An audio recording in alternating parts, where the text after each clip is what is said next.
Muling pinag-uusapan online ng kapamilya actress na si Catherine Bernardo matapos kumalat sa social media ang isang video kung saan makikita siyang kasama si Mark Alcala. Ang alkalde ay kasalukuyang namumuno sa Lucena City at agad naging usap-usapan ang kanilang pagkikita matapos mag-viral ang nasabing clip sa TikTok. Sa maikling video, makikitang nakatayo si Catherine malapit sa elevator habang si Mayor Alcala naman ay nagpaunlak sa isang fan na gustong magpa-picture.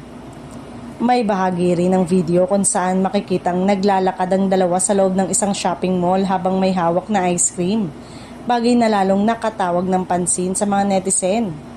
Dahil dito, mabilis na kumalat ang video sa iba't ibang social media platform at umani ng samot-saring reaksyon mula sa publiko.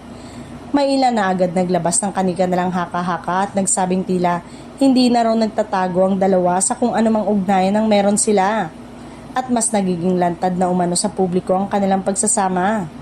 Samantala, marami rin sa mga tagahanga ng tambalang Katniel ang tila unti-unti nang tinatanggap ang katotohanang maaaring wala na talagang pag-asang magkabalikan sina Catherine at Daniel Padilla na naging magkasintahan na mahigit sa isang dekada bago tuluyang maghiwalay.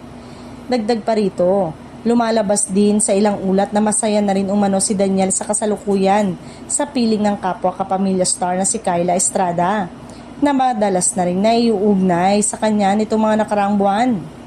Sa kabila ng muling pag-ingay ng isyong ito, nananatiling tahimik si Catherine Bernardo at wala pang inilalabas na opisyal na pahayag tungkol sa kumakalat ng video.